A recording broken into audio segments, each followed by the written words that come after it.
What's going on, everyone? So the Los Angeles Lakers could use some help out on the perimeter, particularly on the defense side of things. Ideally, get that kind of 3-and-D wing. Kind of see what ends up happening in that regard.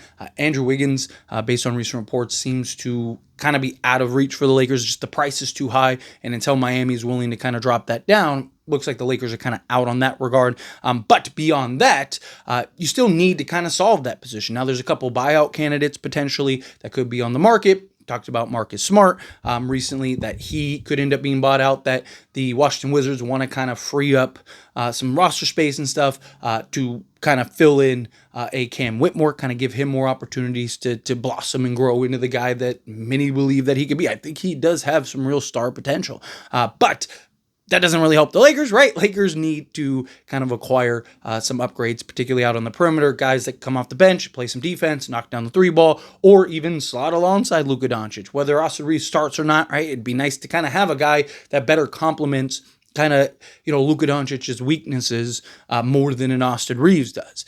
And according to reports, the Los Angeles Lakers have interest in Matisse Thybulle, Ayo Dosunmu, and a Marcus Smart. Now, I talked about Marcus Smart. Again, Washington may be looking to buy him out, but they're also looking to, if they can, maybe make a trade for him.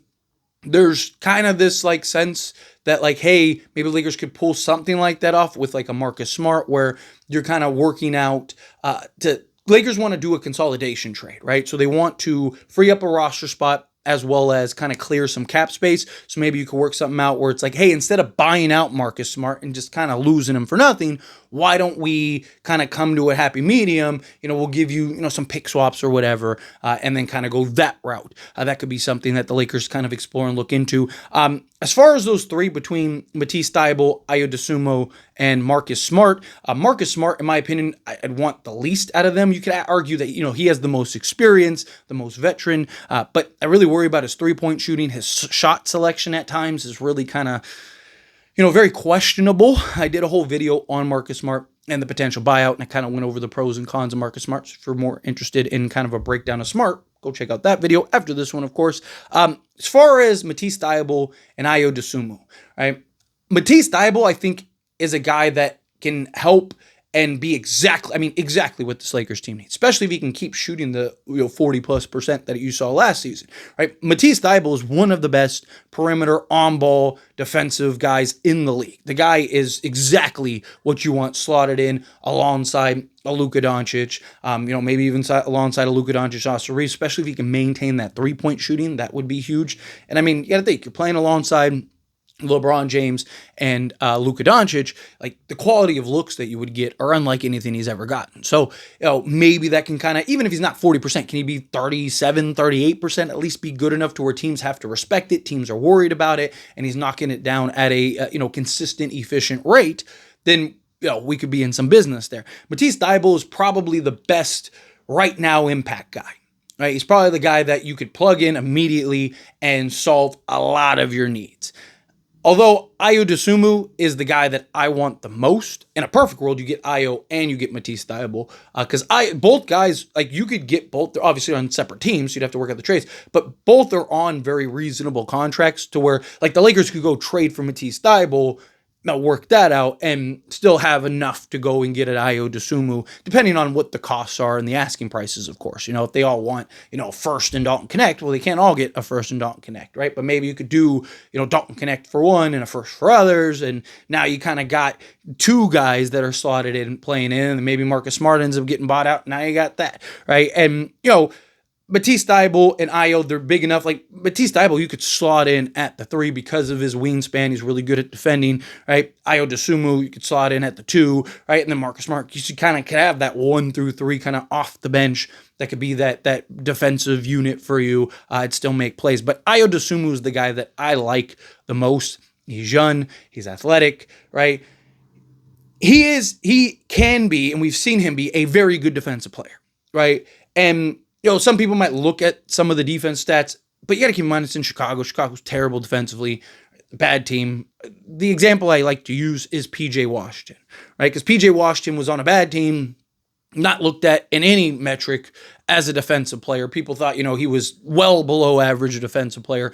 And then he ends up going to a team like the Dallas Mavericks, and he really buys in and was actually one of their best defensive players and was like the anchor of that defense. Why? Because it's different. It's one thing when you're on a bad team and, you're losing by 20 every night. And it's like, why am I going to give 1,000% defensively? It's pointless. Like, no one else is good. Like, we're getting killed. At some point, you kind of just go, all right, like, I'm not going to, kill myself trying to, help, a losing battle here. But you go to a team like the Lakers where it's like, okay, we're here to win. We're here to defend. We're here to do this stuff. We're the team that's winning by 20 most nights, right? All of a sudden, that defensive buy-in, all of that stuff comes in. But it's more of just like I could see him being a similar version to an Austin Reeves, just better defensively, right? He's more athletic, right? Could slot in. But what I mean by like a version of Austin Reeves is like he's a guy that can self-create, create for others, shoot over the top, be a legit 3-level scorer, right? Make some plays. So he could be kind of like what you're looking for with Austin Reeves, which is be that extension, be that playmaker at times. Luka gets the night off, right? Austin Reeves stepping in, kind of playing that role. Ayo Dosunmu can kind of do a lot of those same things, right? So he's a guy that I think makes sense slotted alongside Luka Doncic. He's a guy that I think can make sense coming off the bench as a backup.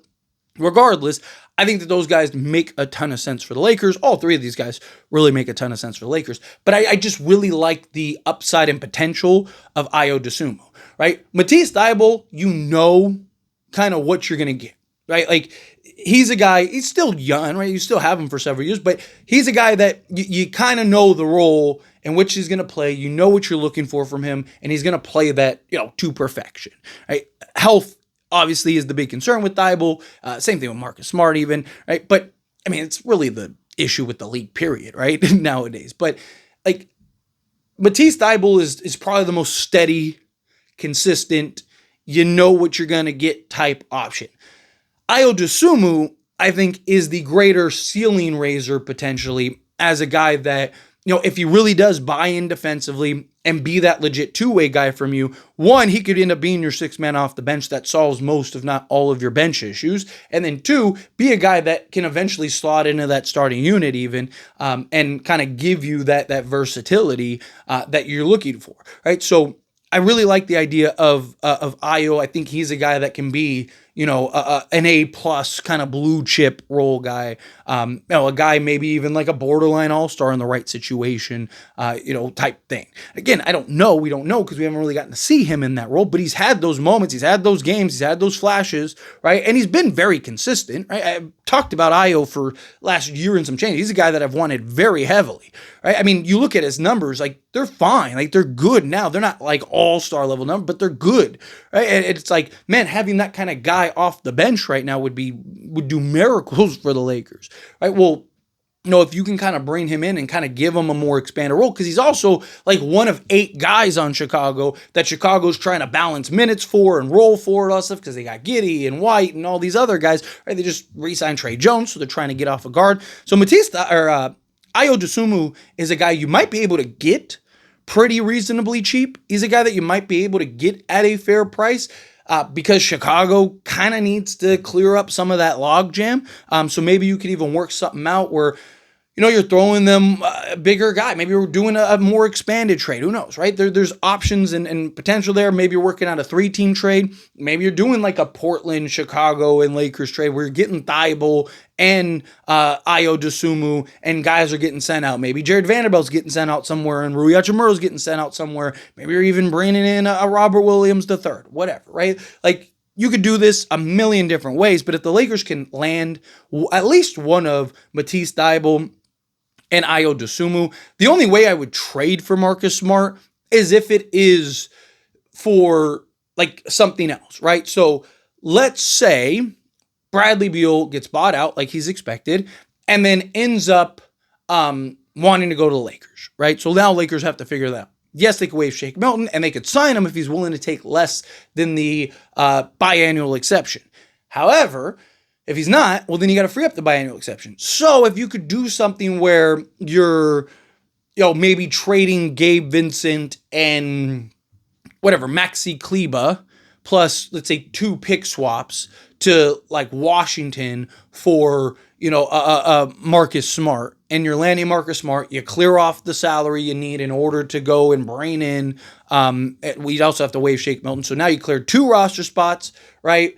You waive Shake Milton, you did the trade, you cleared some salary off, right? And now you can kind of use those spots. So now you're bringing in a Bradley Beal. So now you got Marcus Smart and Bradley Beal off the bench in that point guard, shooting guard type of role for you. And then you still have an open roster spot that you could either wait and hang on to, right, for the 15 spot, or, if Nikola Vucevic does end up getting bought out by Chicago, right, maybe you're bringing him on, right? Maybe Chicago would be willing to do something like that, where you could, like, hey, if you're going to buy out, Nikola Vucevic, we'll just, let's do some trade, maybe a clear $10 million off your book. Like, again, got to kind of be creative here. So, it depends on what presents itself, but ideally, go trade for Matisse Thybulle, go trade for a Ayo Dosunmu, and hopefully they can work that out. But let me know your thoughts and opinions down in the comments. That being said, if you haven't liked this video, hit that like button. Else we're not, so we enjoy these types of videos, and I truly appreciate it. Not subscribe channel, hit that subscribe button,